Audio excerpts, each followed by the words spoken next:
যখন আব্দুল্লাহ ইবনে মাসউদের তেলাওয়াত সকলে মনোযোগের সহিত শুনছিল, তখন আবু জাহেল চিন্তা করলো, এখন যদি বাধা না দেওয়া হয় তাহলে আমি আর সাধারণ মানুষকে নিয়ন্ত্রণ করতে পারবো না। কি কথা বলেন? বাধা যদি না দেওয়া হয়, যারা কোরআনের বিরোধিতা করবে, কোরআনের মাহফিল যখন হবে, বেশি লোকজনের সমাগম যখন হবে, তখন বাধা দেওয়ার চেষ্টা করে। কথা বলেন ঠিক কিনা? তার মানে আব্দুল্লাহ ইবনে মাসউদকে যখন বাধা দিয়েছিল, তখন আবু জাহেলের লোকেরা বাধা দিয়েছিল। এখন বর্তমানে কোরআনের মাহফিলে যারা বাধা দিবে তারা হচ্ছে আবু জাহেলের নাতিপুতি। কথা বলেন ঠিক কিনা? বিশ্বনবী দুনিয়া থেকে বিদায় হয়ে গেছেন, আলেম ওলামাদেরকে দায়িত্ব দিয়ে গেছেন, ওয়ারিস রেখে গিয়েছেন। আলেম ওলামারা যখন কোরআনের কথা বলবে, ওই আবু জাহেলের চেলা চামুন্ডারা বাধা দিবে। কথা বলেন ঠিক কিনা? কিন্তু আবু জাহেল যেমন বিশ্বনবীকে বাধা দিয়ে আটকে রাখতে পারে নাই, ঠিক তেমনি এখনো যারা আবু জাহেলের উত্তরসূরি আছে তারা কোরআনের কথা কখনো বন্ধ করতে পারবে? আব্দুল্লাহ ইবনে মাসউদকে তারা অবৈধভাবে ধরে ফেলে আব্দুল্লাহ ইবনে মাসউদকে তারা এলোপাতাড়ি মারতে আরম্ভ করলো। যখন আব্দুল্লাহ ইবনে মাসউদ রক্তাক্ত হয়ে গেলেন, রক্তাক্ত হয়ে যাওয়ার পরে দেখবেন খারাপ মানুষগুলোর ভিতরে কিছু কিছু মানুষ আছে দয়াবান, আছে না নাই? তারা চিন্তা করলো, ছোট্ট মানুষ, তাকে এইভাবে প্রহার করে এইভাবে রক্তাক্ত করে দেওয়া হয়েছে, সুতরাং আমরা তাকে একটু পাশ কাটিয়ে বের হওয়ার চেষ্টা করি। তাকে যখন বের করে দেওয়া হলো, আব্দুল্লাহ ইবনে মাসউদ রক্তাক্ত অবস্থায় বিশ্বনবীর সামনে হাজির হয়ে বললেন, ইয়া রাসূলুল্লাহ, আমি কাবার চত্বরে তেলাওয়াত করছিলাম, আর আবু জাহেল তার লোকজন নিয়ে এসে দেখেন আমাকে কি প্রহার করেছে, আমার নাকটা ফাটিয়ে দিয়েছে, নাক দিয়ে রক্ত ঝরছে। বিশ্বনবী বললেন, ওগো আব্দুল্লাহ ইবনে মাসউদ, তোমাকে যখন আবু জাহেল মারলো, আবু জাহেলের লোকজন দিয়ে যখন তোমাকে অবৈধভাবে তোমার উপরে অত্যাচার করা হলো, তখন তুমি কি বলেছিলে? তখন আব্দুল্লাহ ইবনে মাসউদ বললেন, ইয়া রাসূলুল্লাহ, আমি আবু জাহেলকে বলেছিলাম, আবু জাহেল, আজকে তো আমার ক্ষমতার চেয়ার আছে, একদিন ক্ষমতার চেয়ার আমার আসবে, সেই দিন আমি অবশ্যই প্রতিশোধ নিব। কথা বলেন ঠিক কিনা? আব্দুল্লাহ ইবনে মাসউদ যখন এই কথা বললেন, বিশ্বনবী বললেন, আল্লাহ, ছোট্ট আব্দুল্লাহ ইবনে মাসউদ, ছোট্ট মানুষ, সে যে চাওয়াটা চেয়েছে তুমি তার চাওয়া পূর্ণ করে দাও। বিশ্বনবী যখন দোয়া করলেন, বিশ্বনবী যখন দোয়া করেন, ওই দোয়া কি আল্লাহ ফেলতে পারেন? ফেলতে পারেন না। আল্লাহ রাব্বুল আলামিন কবুল করে নিয়েছিলেন। বদরের যুদ্ধের সময়, বিস্তারিত কাহিনী বলবো না, বদরের যুদ্ধের সময় যখন দুই ভাই আবু জাহেলকে দুনিয়া থেকে বিদায় করে দেওয়ার জন্য যখন তাকে আঘাত করেছিল, আঘাতের পরে তখন তার জানটা বের হয় নাই। বিশ্বনবী বললেন, দেখো তো আবু জাহেল কি এখনো জীবিত নাকি তার প্রাণটা বের হয়ে গেছে? যখন দায়িত্ব দেওয়া হলো, আব্দুল্লাহ ইবনে মাসউদ সকলকে থামিয়ে দিয়ে বলল, না, আজকে তোমাদের কার অধিকার নাই, অধিকার আমার। আমি কাবার চত্বরে তেলাওয়াত করেছিলাম, ওই তেলাওয়াত করার কারণে আবু জাহেল আমাকে রক্তাক্ত করেছিল, অতএব আবু জাহেলের কাছে আমি আগে যাব। কথা বলেন ঠিক কিনা? আব্দুল্লাহ ইবনে মাসউদ গেলেন, গিয়ে দেখলেন আবু জাহেলের প্রাণটা এখনো যায় নাই। তিনি বুকের উপর বসে দাড়িটা ধরে বললেন, এ আবু জাহেল, তুই একটা সময় আমাকে রক্তাক্ত করেছিলিস, কিন্তু আজকে তোর ক্ষমতা নাই, আজকে তোকে কে রক্ষা করবে? কথা বলেন ঠিক কিনা? আজও যারা কোরআনের বিরোধিতা করে, দুনিয়া থেকে একটা সময় তাদের চলে যেতে হবে। কথা বলেন ঠিক কিনা? আবু জাহেল যে দুনিয়া থেকে বিদায় হয়েছিল, সম্মান পেয়েছিল? পায় নাই। আবু জাহেলের সম্মান নাই। যারা হজ করতে যায়, আবু জাহেলের বাড়িতে কি পায়খানা, সম্মান নাই। যারা এই কোরআনকে সম্মান করেছে, তাদেরকে সম্মান কে দিয়েছেন?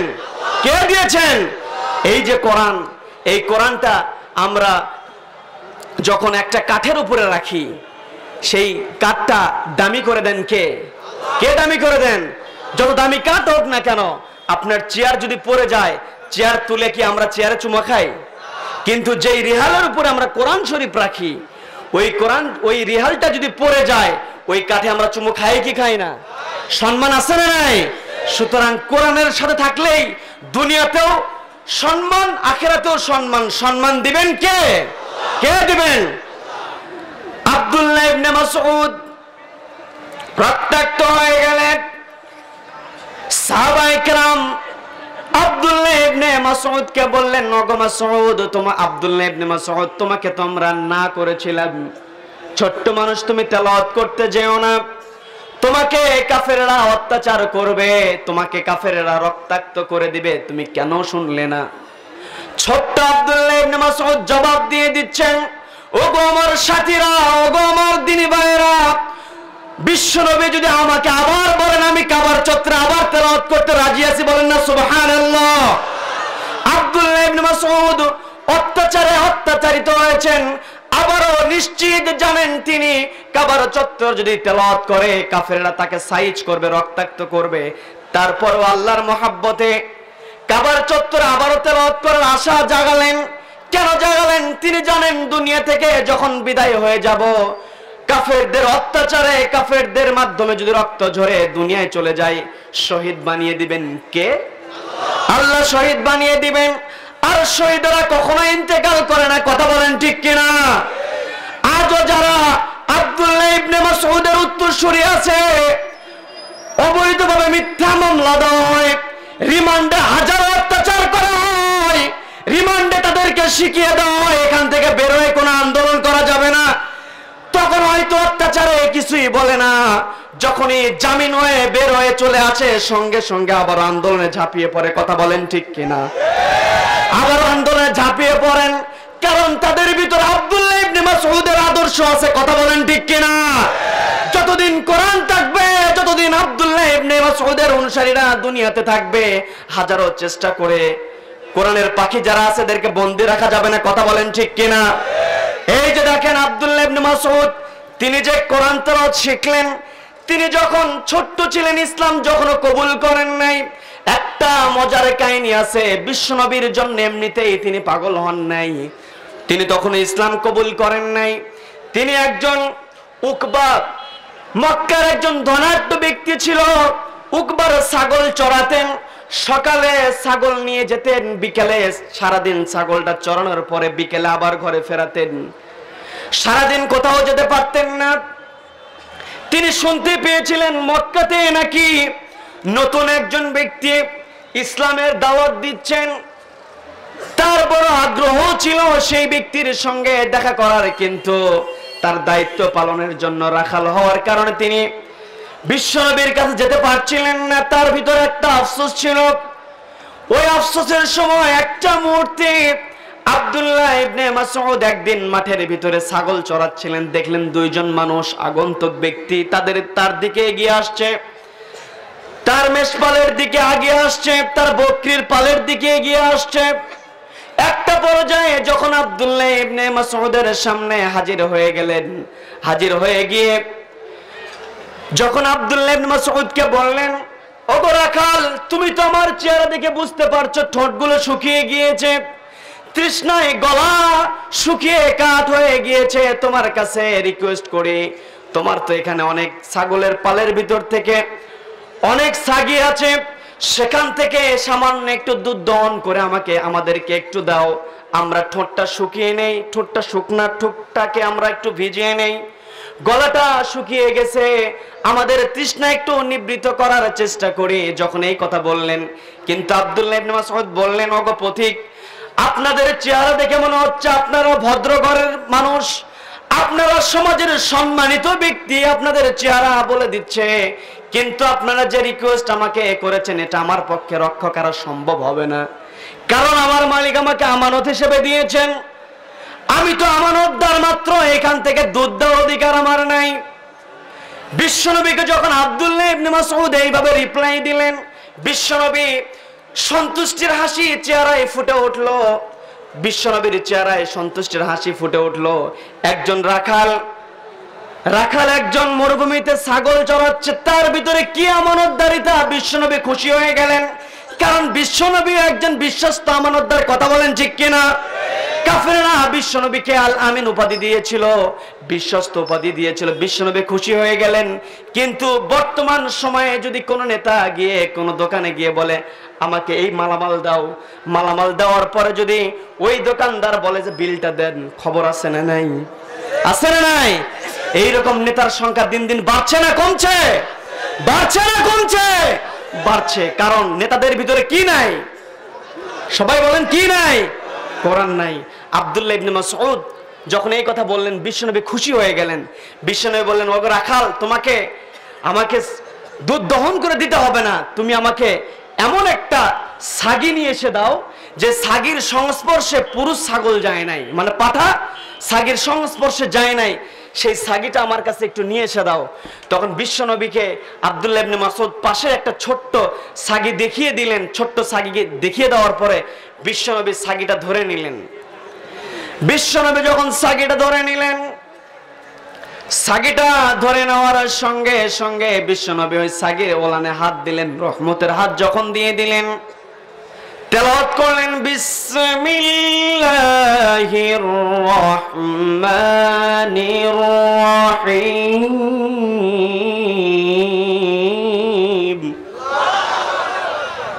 বিশ্বনবী যখন বিসমিল্লাহ তেলাওয়াত করলেন, আব্দুল্লাহ ইবনে মাসউদ খেয়াল করছেন কি ব্যাপার, আগন্তুক কেমন আগন্তুক, পাঠার সংস্পর্শ নাই, পুরুষ ছাগলের সংস্পর্শ নাই, এমন একটা ছাগি নিল। ছাগি নেওয়ার পরে ওলানে যখন বিসমিল্লাহ বললেন, বিশ্বনবীর রহমতের হাত দিয়ে যখন ওলানে হাত দিয়ে দিলেন, ওলানটা ফুলিয়ে দিলেন কে? ওলানের ভিতরে দুধ ভর্তি করে দিলেন কে? আল্লাহ রাব্বুল আলামিন যখন দুধটা পূর্ণ করে দিলেন, বিশ্বনবী আবু বকরকে বললেন, ওগো আবু বকর, কারণ দুইজন আগন্তুক ছিলেন, একজন ছিলেন বিশ্বনবী, আরেকজন ছিলেন আবু বকর। বিশ্বনবী যখন আবু বকরকে বললেন, একটা পাথর নিয়ে আসো, গর্তপূর্ণ একটা পাথর নিয়ে আসো। হযরত আবু বকর গর্তপূর্ণ একটা পাথর নিয়ে এসে ওলানের নিচে যখন ধরলেন, ওই পাথরটা যখন পূর্ণ হয়ে গেল, তিনজনে মিলে যখন পান করলেন, পান করার পরে বিশ্বনবী যখন আবার ওনার ওলানে হাত দিয়ে দিলেন, ওলানটা পূর্বের অবস্থায় কে বানিয়ে দিলেন? কে বানিয়ে দিলেন? ওলানটা যখন পূর্বের অবস্থায় চলে গেল, বিশ্বনবী বিদায় নিবেন, এই সময় আব্দুল্লাহ ইবনে মাসউদ বিশ্বনবীকে টেনে ধরেছেন, বলছেন, ওগো আগন্তুক, আপনি আমার মাঝে আসলেন, এমন একটি আপনি চমক দেখিয়ে গেলেন যে ছাগির সংস্পর্শে পাঠা যায় নাই, পুরুষ ছাগল যায় নাই, সেই ছাগি থেকে আপনি দুধ দহন করলেন। এই যে দোয়াটা পড়লেন, বিসমিল্লাহ পড়লেন, কিসের বিসমিল্লাহ, আমাকে শিক্ষা দেন। বিশ্বনবী তখন আব্দুল্লাহ ইবনে মাসউদকে বললেন, তুমি যদি এটা শিখতে চাও, আমার সফর সঙ্গী হয়ে যেতে হবে, তোমাকে আমার সঙ্গে থাকতে হবে। এই কথা বলার পরে আব্দুল্লাহ ইবনে মাসউদ, তিনি জ্ঞানী মানুষ ছিলেন, তিনি আমানতদার ছিলেন, তিনি চিন্তা করলেন, এই ব্যক্তির সংস্পর্শে যদি আমি থাকি, আমার অবশ্যই কল্যাণ হবে। তিনি বললেন, পথিক, আপনি একটু দেরি করেন, আপনি একটু অপেক্ষা করেন, আমি আমার মালিকের কাছ থেকে বিদায় নিয়ে আসি, কারণ মালিক আমাকে এগুলো আমানত দিয়েছেন, আমানতগুলো আমি ফেরত দিয়ে আসি। আমানতগুলো যখন ফেরত দিয়ে আসা হলো, আমানত ফেরত দেওয়ার পরে আব্দুল্লাহ ইবনে মাসউদ বিশ্বনবীর পথচারী হয়ে গেলেন, সঙ্গী হয়ে গেলেন। এমন সঙ্গী হিসাবে বিশ্বনবী তাকে গ্রহণ করলেন, তাকে উপাধি দেওয়া হয় সাহিবুস সিররুর রাসূল, রাসূলের গোপনীয়তা সবকিছু হযরত আব্দুল্লাহ ইবনে মাসউদ জানতেন। কারণ বিশ্বনবীর হুজরার ভিতরে প্রবেশ করার জন্য আব্দুল্লাহ ইবনে মাসউদকে এক্সট্রা অনুমতি নেওয়া লাগতো না, কারণ বিশ্বনবী আব্দুল্লাহ ইবনে মাসউদকে যখন দেখতে পেয়েছিলেন, ইসলাম ছাড়াই তিনি ছিলেন আমানতদার। কথা বলেন ঠিক কিনা? ইসলাম ছাড়া যে ব্যক্তি আমানতদারিতা অর্জন করতে পারে, ইসলাম গ্রহণের পরে তার আমানতদারিতা বাড়ে না কমে? বেড়ে যায়। আব্দুল্লাহ ইবনে মাসউদ এইভাবে প্রমাণ দিয়ে বিশ্বনবীর সঙ্গে হয়েছিলেন। আবার এই কোরআন তেলাওয়াত করতে গিয়ে, কোরআনের কথা বলতে গিয়ে অত্যাচারের শিকার হয়েছিলেন খুবাইব রাদিয়াল্লাহু তাআলা আনহু। বলবো নাকি? বলবো। বিশ্বনবীর সাহাবী হযরত খুবাইব রাদিয়াল্লাহু তাআলা আনহু, বদরের যুদ্ধ যখন হয়ে গেল, কাফেররা যখন পরাজিত হয়ে গেল, কাফেররা পরাজিত হওয়ার পরে মুসলমানদের বিরুদ্ধে তারা রিভেঞ্জ নেওয়ার জন্য, তারা প্রতিশোধ নেওয়ার জন্য মরিয়া হয়ে গেল। তারা সব সময় পায়তারা করছিল, কৌশল করছিল কিভাবে মুসলমানদেরকে শায়েস্তা করা যায়। এটার একটা অংশ হিসাবে খুবাইবকে তারা তাদের গণ্ডির ভিতরে নিয়ে এসেছিল। কারণ বিশ্বনবী যখন আল্লাহর অর্ডার অনুযায়ী, আল্লাহ যখন অর্ডার করলেন, উতলু মা উহিয়া ইলাইকা মিনাল কিতাব, ওগো নবী আপনি তেলাওয়াত করুন। বিশ্বনবী যখন তেলাওয়াত করছিলেন, ওই তেলাওয়াত শুনে বিশ্বনবীর সংখ্যা দিন দিন বেড়েই যাচ্ছিল। কথা বলেন ঠিক কিনা? কোনো সমস্যা? এদিকে কোনো সমস্যা?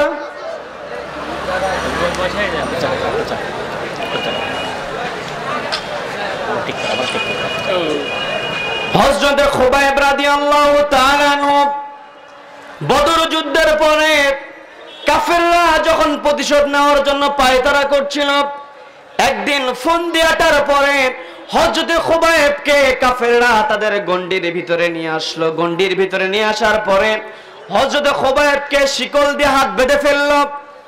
কি দিয়ে হাত বেঁধে ফেলেছে কথা বলেন, সবাই বলেন কি দিয়ে হাত বেঁধেছে? শিকল দিয়ে যখন হাত বেঁধে ফেলা হলো, নিজেদের গণ্ডির ভিতরে আছে, তারপরেও কোরআনের কথা বলার কারণে, বিশ্বনবীর কথা অনুযায়ী কোরআন তেলাওয়াত করার কারণে হযরত খুবাইবের হাতে শিকল পরানো হয়েছে। কথা বলেন ঠিক কিনা? আজও যারা কোরআনের কথা বলে সবাই জানে নির্দোষ, তারপরে আদালতে ডান্ডা বেরি পরিয়ে ওঠানো হয়। কথা বলেন ঠিক কিনা? কারণ তারা খুবাইবের উত্তরসূরি। কারণ খুবাইবের উত্তরসূরি হওয়ার কারণে কোরআনের আন্দোলন করতে গিয়ে খুবাইবের মতো মিথ্যা অপরাধী হয়ে অবৈধভাবে ডান্ডা বেরি পড়তে হয়েছে খুবাইবকে। কথা বলেন ঠিক কিনা? আজও যারা খুবাইবের অনুসারী আছে তাদেরকে ডান্ডা বেরি পড়তে হচ্ছে।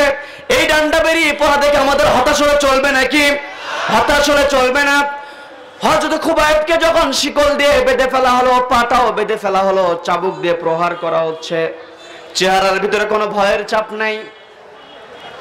একজন মানুষকে বেঁধে ফেলা হয়েছে, দুনিয়া থেকে বিদায় করে দেওয়া হবে, একজন মানুষের মরণ হবে, মরণ হয়ে যাবে, এটা জানার পরে ওই লোকের চেহারায় কি হাসি থাকতে পারে নাকি? হাসি থাকতে পারে? যারা বলতেছেন না তারা মনে হয় মরার কথা শোনার পরে হাসবেন।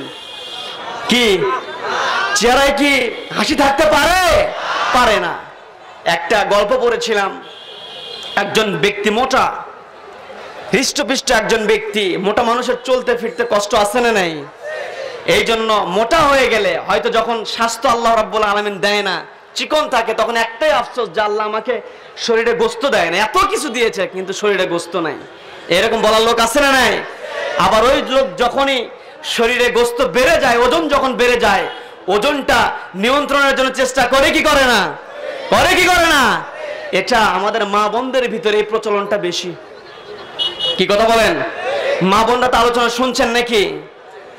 তাদের ভিতরে প্রচলনটা এত বেশি যে সন্তানকে 10 মাস 10 দিন পেটের ভিতরে গর্ভধারণ করেছেন, কষ্ট সহ্য করেছেন, প্রসব বেদনা সহ্য করেছেন, কিন্তু চেহারা নষ্ট হয়ে যাবে এই ভয়ে বুকের স্তনের দুধ পর্যন্ত পান করাতে চায় না। এরকম মায়ের সংখ্যা আছে না নাই? আছে না নাই? আছে। আপনার চেহারা দিয়ে আপনি কি করবেন? আপনার সন্তানকে যদি আপনি দুধ পান না করান, ওই সন্তান যখন বড় হয়ে যাবে আপনাকে অবশ্যই বৃদ্ধাশ্রমে রেখে আসবে। কথা বলেন ঠিক কিনা? হাত কাপড় দিবে না। কারণ আপনার তো সম্পর্ক তৈরি হবে কেমনে? আপনি যখন মায়ের পেটের ভিতরে ছিলেন, আমরা যখন মায়ের পেটের ভিতরে যখন ছিলাম, তখন আমাদের খাবারের ব্যবস্থা মায়ের নারের সঙ্গে আমাদের নারের সংযুক্ত তৈরি করে কে ব্যবস্থা করেছিলেন? আল্লাহ ব্যবস্থা করেছিলেন। আর আল্লাহ রাব্বুল আলামিন মায়ের পেটের ভিতরে একটা শিশু বাচ্চাকে এত সুন্দর করে রাখেন, ইন্টেনসিভ কেয়ার ইউনিটের ভিতরে রাখেন। সেখানে কি কোনো রোগ জীবাণু আছে? আছে। ওই জায়গায় বান্দার যে প্রয়োজন, ওই শিশুর যে প্রয়োজন, বাচ্চার যে প্রয়োজন, মিটায় দেন কে? ওই বান্দার মিটানোর জন্য পেটের ভিতরে কার হুকুম চলে? কার হুকুম চলে? মায়ের পেটে যার হুকুম চলে, মায়ের পেটে থেকে বের হওয়ার পরেও কার হুকুমের দরকার? কার হুকুমের দরকার? কিন্তু মায়ের পেট থেকে বের হওয়ার পরে আমাদের আর আল্লাহর কথাই মনে থাকে না। কি কথা বলেন ঠিক কিনা? আজকে সন্তান জন্মগ্রহণ করে, আগের দিনে কানে আজান দেওয়া হতো। কি কথা বলেন? এখন অধিকাংশ সন্তান হয় ক্লিনিকে, আজান কেমনে দিবে? কি কথা বলেন ঠিক কিনা? যে সন্তানের কানের ভিতর আজান দিয়ে দেওয়া হয়, ওই সন্তানকে শয়তান সহজে তার আয়ত্ত আনতে পারে না। কথা বলেন ঠিক কিনা? এই জন্য ক্লিনিকে সন্তান হয়, আজান দেওয়ার কথা মনে নাই, মনে থাকবে কেমনে? সন্তান হয়েছে, খুশিতে বাগবাগুম পায়রা, বাজারে দোকানে যত মিষ্টি ছিল সব মিষ্টি শেষ। কথা বলেন ঠিক কিনা? মিষ্টি বিতরণ করেন, সমস্যা নাই, কিন্তু আপনার প্রথম দায়িত্ব হচ্ছে সন্তান যখন ভূমিষ্ঠ হবে, সন্তানের ডান কানে আজান দিতে হবে, বাম কানে ইকামত দিতে হবে। কথা বলেন ঠিক কিনা? ক্লিনিকগুলোতে এগুলো ব্যবস্থা করার দরকার আছে না নাই? আছে। সব জায়গায় হুজুর, সব জায়গায় লোক নিয়োগ দেওয়া হয়, কিন্তু হুজুরদের নিয়োগের ক্ষেত্রে একটু গাফিলতি। কথা বলেন ঠিক কিনা? দেখবেন অধিকাংশ সরকারি মসজিদ মাদ্রাসাগুলোতে, বিশেষ করে মসজিদগুলোতে ইমাম মুয়াজ্জিন সরকারি, তারা নিয়োগ দিচ্ছে না, লামসাম দিয়ে সুতা বুঝিয়ে সামান্য কিছু মূল্যের টাকা দিয়ে কোন রকম ইমাম মুয়াজ্জিন রেখে দেয়। কথা বলেন ঠিক কিনা? ইমাম মুয়াজ্জিনদের সম্মান যতদিন পর্যন্ত জাতি না দিবে ততদিন পর্যন্ত ইঞ্জিনিয়ারেরা রডের বদলে বাঁশ দিবে। কথা বলেন ঠিক কিনা? কারণ যে ব্যক্তির ভিতরে কোরআন আছে এই ব্যক্তি কখনো কনস্ট্রাকশনের কাজ করতে গিয়া 4 সুত রডের জায়গায় 2 সুত রড দিতে পারে না। কথা বলেন ঠিক কিনা? কারণ মা বোনেরা কান লাগান, আপনার সন্তানকে আপনি সফলতার উচ্চ শিখরে পৌঁছানোর জন্য আপনি বারবার চেষ্টা করেছেন সন্তানকে কিভাবে লেখাপড়া করালে সন্তান দুনিয়াতে কারিগরি টাকা ইনকাম করবে। সন্তানকে আপনি ব্যাগ দিয়েছেন, ব্যাগের ভিতরে বই ঢুকিয়ে দিয়েছেন। সন্তানকে যদি এক পাল্লায় দেওয়া হয়, আরেক পাল্লায় যদি ব্যাগ দেওয়া হয়, ব্যাগের ওজনই বেশি।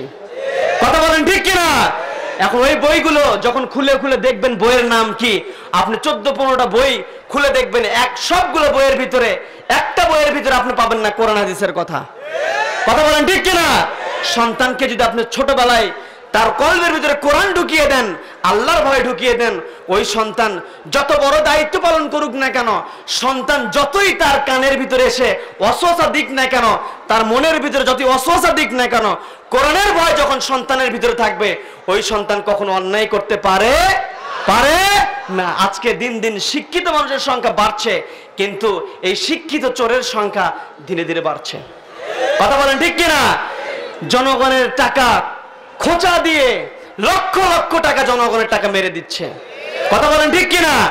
সরকারি চাকরিতে এখন ঘুষ ছাড়া পাওয়াই মানে কঠিন। কথা বলেন ঠিক কিনা? অবাক হয়ে যায় যে টাকা লাগে না চাকরি হয়ে গেল, কি ব্যাপার?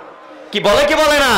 যেটা হওয়া উচিত ছিল যে কি ব্যাপার, অবৈধভাবে ঘুষ দিয়ে কিভাবে চাকরি হয়, এটা শোনার পর আমাদের অবাক হওয়ার কথা ছিল। কিন্তু বরং আজকে আমরা উল্টে গেছি। কারণ আজকের দিনে কোন দুষ্ট ছেলেকে যদি কোনো মুরব্বী দেখে, দেখার সঙ্গে সঙ্গে অন্যদিকে পথ ধরে। কি কথা বলেন ঠিক কিনা? মুরব্বী চিন্তা করে দুষ্টের সামনে গেলে আমার মান সম্মান শেষ। কথা বলেন ঠিক কিনা?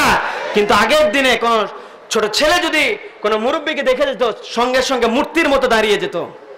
কথা বলেন ঠিক কিনা? কারণ আগের দিনে ওই সময় সন্তানদেরকে শিক্ষা দেওয়া হতো।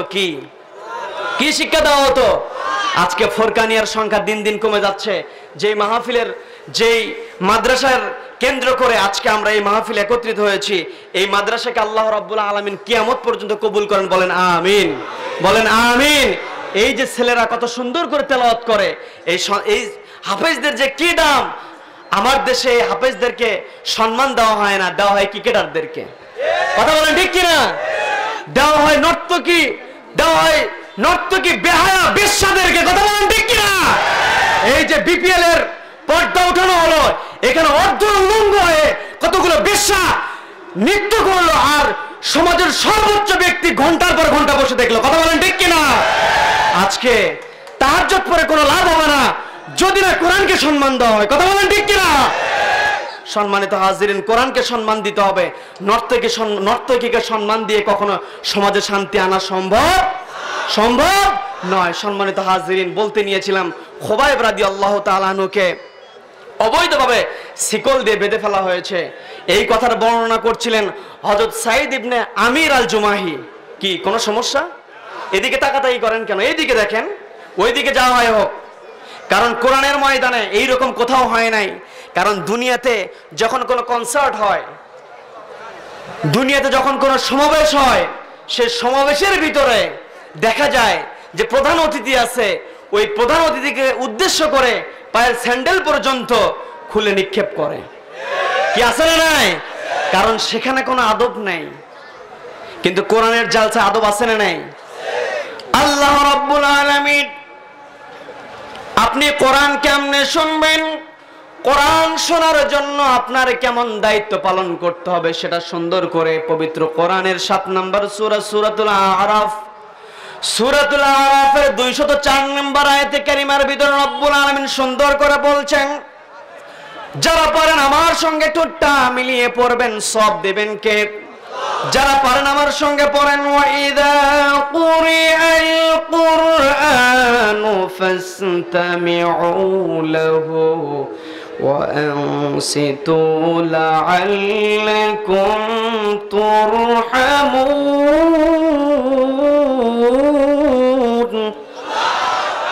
আল্লাহ রাব্বুল আলামিন বলছেন ওয়াইদা কুরিআল কুরআন যখন তোমাদের সামনে কোরআন তেলাওয়াত করা হয় কোরআন থেকে যখন তাফসীর করা হয় ফাসতামিউ লাহু তোমরা তা শ্রবণ করো ওয়া আনসিতু শ্রবণ তো করবে এবং চুপ থাকবে তার মানে কয়টা দায়িত্ব সবাই বলেন কয়টা দায়িত্ব এক নাম্বার হচ্ছে শ্রবণ করতে হবে দুই নাম্বার হচ্ছে চুপ থাকতে হবে এই দুইটা দায়িত্ব যদি কোনো বান্দা পালন করতে পারে রব্বুল আলামিন বললেন লাআল্লাকুম তুরহামুন জগৎ সমূহের যত রহমতের দরজা আছে আমি আল্লাহ ওই বান্দার উপরে সমস্ত রহমতের দরজাগুলো খুলে দিয়ে দেই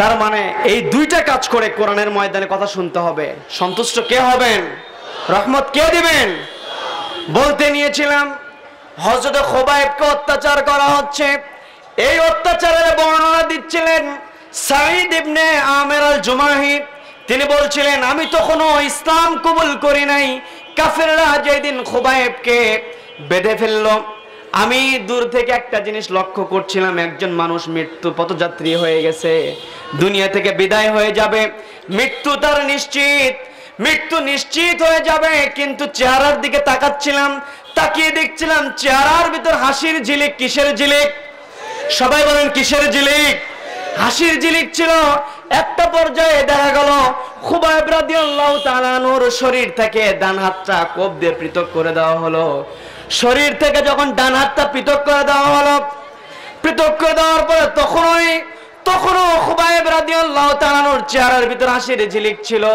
আজও যারা ইসলামী আন্দোলনের কথা বলে কোরআনের কথা যারাই বলে তাদের বিরুদ্ধে মিথ্যা মামলার রায় দেওয়ার পরে তাদের বিরুদ্ধে ফাঁসির অর্ডার দেওয়ার পরে আদালত চত্বরে দুই আঙ্গুল উঁচিয়ে ভি চিহ্ন দেখায় কি দেখায় না কষ্ট হচ্ছে আমার কথায় খুবাইব রাদিয়াল্লাহু তাআলা আনহু তাকে অত্যাচার করা হচ্ছে কষ্ট দেওয়া হচ্ছে দুনিয়া থেকে বিদায় হয়ে যাবেন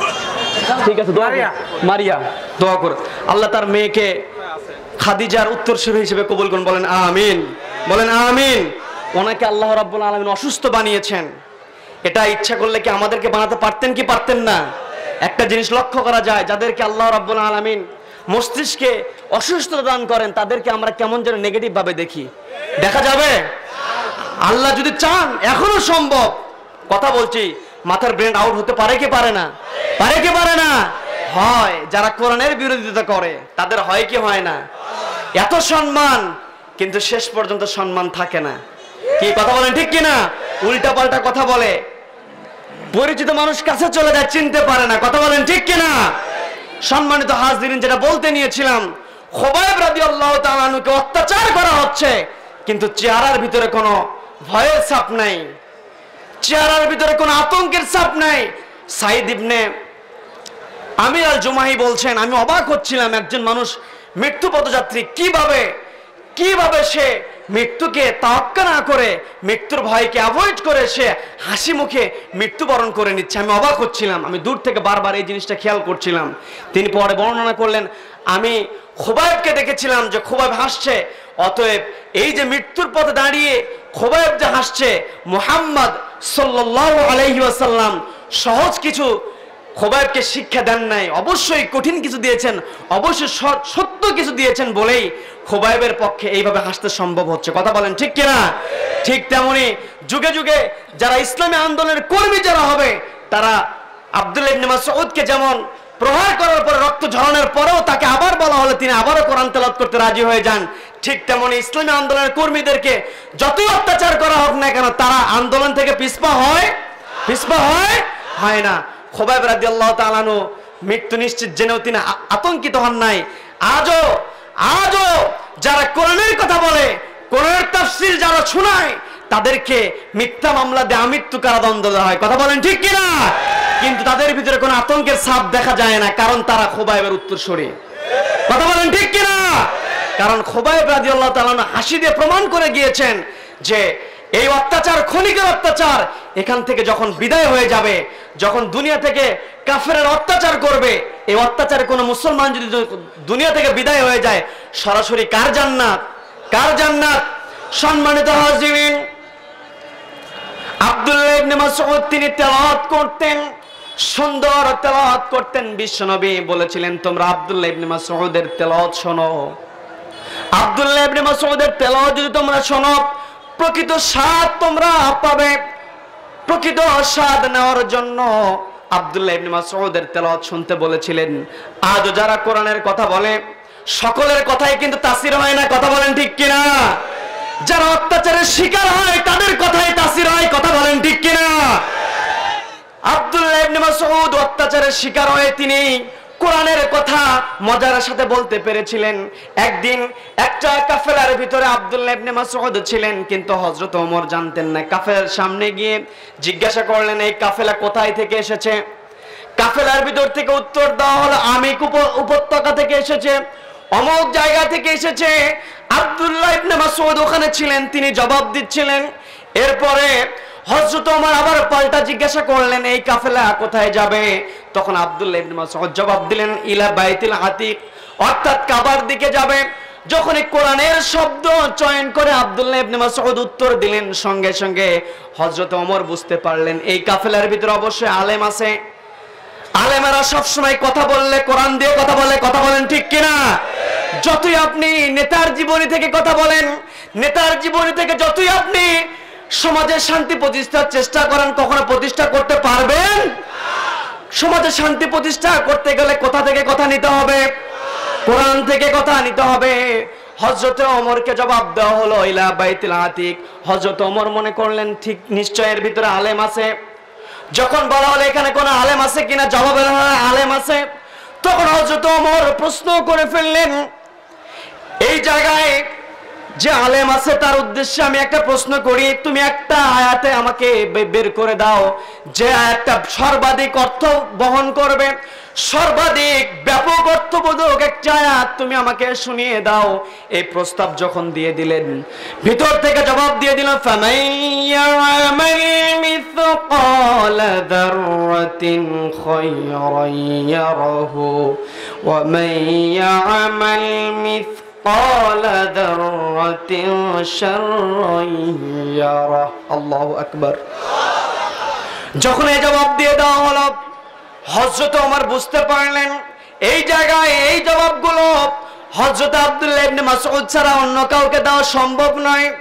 ব্যাপক অর্থের কথা বললেন, তার মানে এই অর্থটা হচ্ছে ফামাইয়ামাল মিসকালা যাররাতিন খায়রান ইয়ারা, যে ব্যক্তি ভালো কাজ করবে, বিন্দু পরিমাণ যদি অণু পরিমাণ যদি ভালো কাজ করে, কিয়ামতের ময়দানে দেখা যাবে কি যাবে না? আবার যদি কেউ গোপনে অন্যায় কাজ করে, গোপনে কোরআনের পাখিদের বিরুদ্ধে ষড়যন্ত্র করে, সেটা দেখা যাবে কি যাবে না? সেটা দেখা যাবে।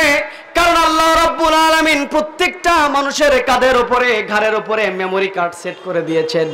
রাব্বুল আলামিন সুন্দর করে সূরাতুল বনী ইসরাঈলের 13 নম্বর আয়াতের ভিতরে রব্বুল আলামিন সুন্দর করে বলছেন, ওয়া কুল্লা ইনসানিন আলজামনাহু তায়রাহু ফি উনুকিহি ওয়া নুখরিজু লাহু ইয়াওমাল কিয়ামাতি কিতাবান ইয়ালকাহু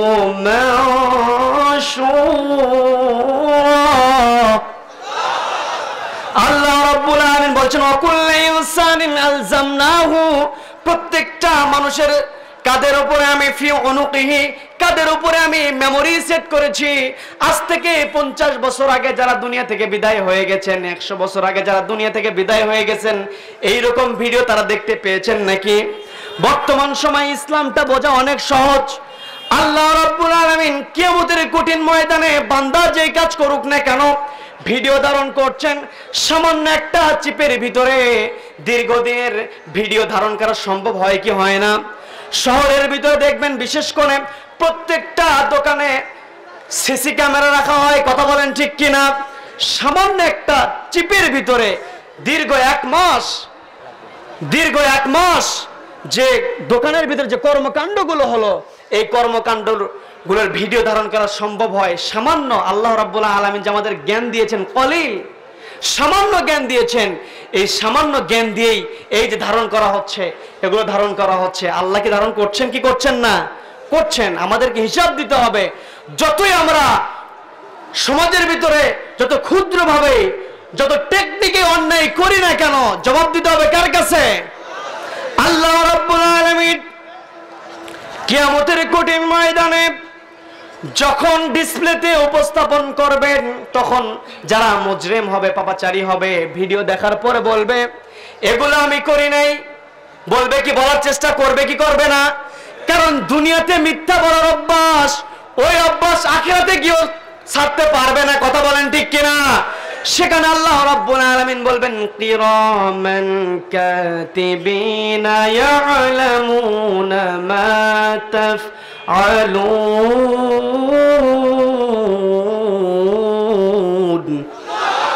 আল্লাহ রাব্বুল আলামিন কিরামান কাতিবিনকে হাজির করিয়ে দিবেন। কিরামান কাতিবিন যখন হাজির হয়ে যাবে, তখন তারা বলবে আল্লাহ আমলনামাটা আমাকে দিয়েছে, হয়তো আমলনামা আমার নয়।